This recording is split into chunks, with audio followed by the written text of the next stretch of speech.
नमस्कार दोस्तों। चलिए जानते हैं उत्तर प्रदेश के हर जिले हर गांव की छोटी बड़ी खबरें सिर्फ 8 मिनट में। और हाँ, अगर आपको हमारी खबरें पसंद आए तो चैनल को सब्सक्राइब और लाइक करना बिल्कुल न भूलें। जय श्री राम। उत्तर प्रदेश में 25 सितंबर से एक बार फिर से मानसून सक्रिय होगा। मौसम विभाग ने 20 से अधिक जिलों में बारिश का अलर्ट जारी किया है। समाजवादी पार्टी के कद्दावर नेता आजम खान आज सीतापुर जेल से रिहा हो गए। वो अपने काफिले के साथ सीतापुर से रामपुर चले गए। इस दौरान रास्ते में आजम खान का उनके समर्थकों ने खूब स्वागत किया। बता दें कि इस दौरान आजम खान की पुलिस वालों से बहस हो गई। आजम खान ने पुलिसकर्मी से सख्त लहजे में कहा कि आखिर तुम बाकी लोगों को क्यों रोक रहे हो। आजम खान का आरोप था कि उनके चक्कर में पुलिसकर्मी सड़क से गुजर रहे आम लोगों को परेशान कर रहे हैं। इस बात को लेकर आजम खान भड़क गए और उनकी पुलिस वालों से बहस हो गई। उत्तर प्रदेश के कन्नौज से सनसनीखेज मामला सामने आया है। यहां घर में 3 महीने से टाइल्स लगाने का काम कर रहे मिस्त्री और मजदूर ने ही घर में लूट की साजिश को अंजाम दे दिया। इस दौरान दोनों ने पहले घर में मौजूदा महिला और उसकी बेटी को बंधक बनाया, फिर महिला को मार डाला। महिला को मारने के बाद घर में लूट को अंजाम दिया और फरार हो गए। उत्तर प्रदेश के बागपत और आसपास के इलाकों में रहने वाले लोगों के लिए एक बड़ी राहत की खबर है। दिल्ली के मुख्यमंत्री रेखा गुप्ता ने दिल्ली परिवहन निगम DTC की एक नई अंतरराज्यीय बस सेवा शुरू करने का ऐलान किया है। ये बस अब सीधे दिल्ली के महाराणा प्रताप ISBT से यूपी के बढ़ौत बागपत तक जाएगी। ये सेवा उन हजारों यात्रियों और छात्रों के लिए बहुत मददगार साबित होगी जो रोजाना इन दोनों शहरों के बीच सफर करते हैं। उत्तर प्रदेश के देवरिया में हिंदू युवा वाहिनी के जिला मंत्री रहे अरुण सिंह ने लोक निर्माण विभाग यानी PWD को अपने अनोखे और गजब प्रदर्शन से हिला कर रख दिया।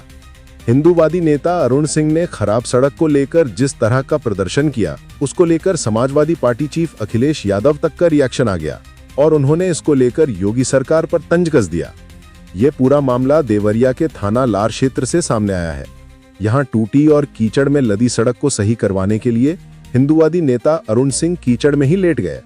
अब प्रदेश में वाहनों पर जाति लिखने पर चालान किया जाएगा। FIR में भी आरोपी की जाति दर्ज नहीं होगी और जातिगत रैलियों पर रोक रहेगी।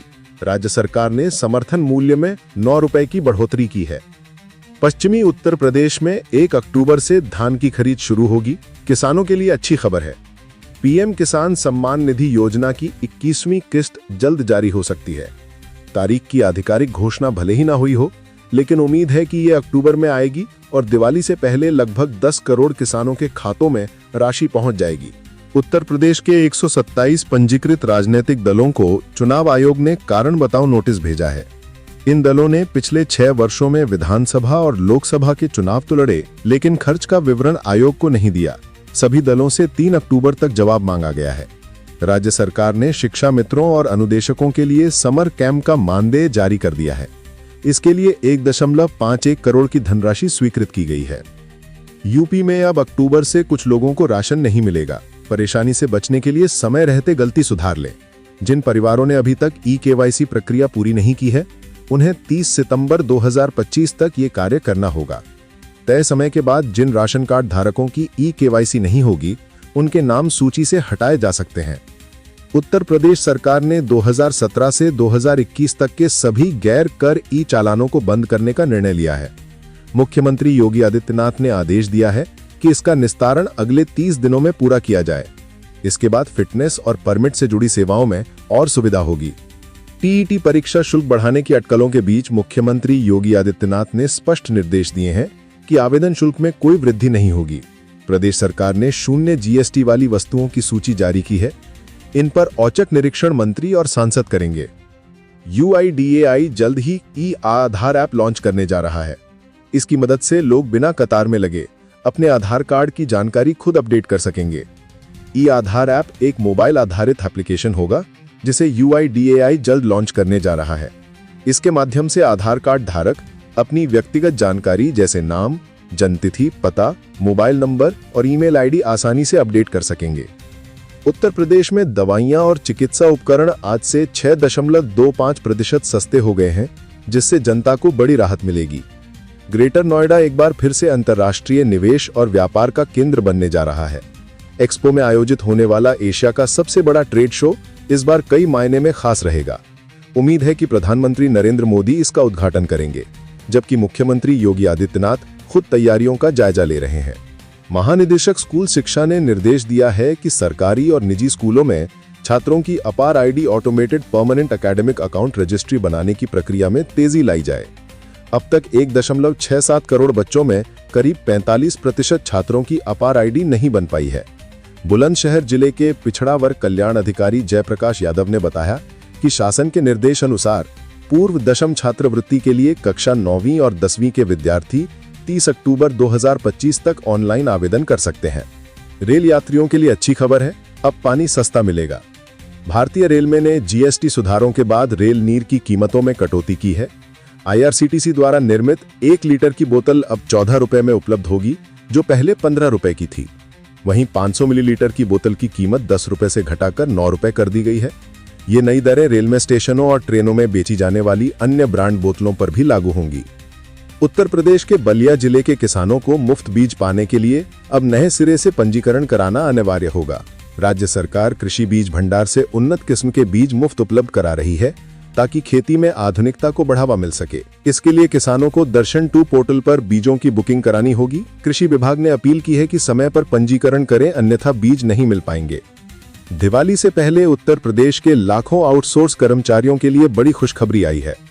राज्य सरकार ने विभिन्न विभागों में कार्यरत कर्मचारियों के लिए उत्तर प्रदेश आउटसोर्स सेवा निगम के गठन का आदेश जारी किया है। इस निगम से नियुक्ति प्रक्रिया अधिक पारदर्शी और निष्पक्ष होगी। आदेश के मुताबिक आउटसोर्स कर्मचारियों को अब 300 से लेकर 400 रुपए का मानदेय मिलेगा, जो पहले की तुलना में काफी अधिक है। साथ ही सरकार ने आउटसोर्सिंग व्यवस्था के लिए 4 महत्वपूर्ण प्रावधान भी तय किए हैं। श्रेणी 1 के लिए न्यूनतम वेतन 40,000, श्रेणी 2 के लिए 25,000, श्रेणी 3 के लिए 22,000 और श्रेणी 4 के लिए तय किया गया है। श्रेणी 3 और 4 के पदों पर नियुक्ति के लिए इंटरव्यू नहीं होगा। इनकी भर्ती पूरी तरह निगम के माध्यम से की जाएगी। ये निगम कंपनी अधिनियम 2013 के तहत पब्लिक लिमिटेड कंपनी के रूप में गठित होगा और पूरे प्रदेश में गैर लाभकारी संस्था के रूप में संचालित किया जाएगा। सिर्फ 80 रुपए में 5 लाख तक का लाभ। यूपी सरकार ने गरीब और मजदूर परिवारों के लिए बड़ा तोहफा दिया है। आजमगढ़ सहित पूरे प्रदेश के श्रमिक और श्रम विभाग की कई योजनाओं से आर्थिक सहायता ले सकते हैं। इन योजनाओं में बच्चों की पढ़ाई, बेटियों की शादी, गंभीर बीमारी का इलाज, विकलांगता या मृत्यु की स्थिति में वित्तीय मदद शामिल है। ऑनलाइन रजिस्ट्रेशन कर आसानी से श्रमिक इन लाभों का फायदा उठा सकते हैं। कानपुर में आई लव मोहम्मद बैनर को लेकर शुरू हुआ विवाद अब पूरे देश में फैल रहा है। बरेली और नागपुर में भी जोरदार प्रदर्शन हुए हैं। इस मामले में अब यूपी सरकार के एक मंत्री की भी एंट्री हो गई है। आईबीपीएस ने आरआरबी रीजनल रूरल बैंक भर्ती के लिए आवेदन की अंतिम तिथि बढ़ा दी है। अब उम्मीदवार 28 सितंबर 2025 तक आवेदन कर सकते हैं। पहले अंतिम तिथि 21 सितंबर थी। पदों की संख्या भी बढ़ाकर 13,217 से बढ़ाकर 13,294 कर दी गई है। उम्मीदवार आधिकारिक वेबसाइट पर जाकर आवेदन कर सकते हैं।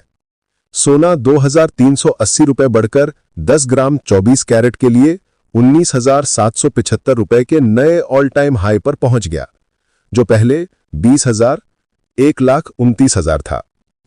इस साल अब तक सोना 36,000 रुपए महंगा हो चुका है।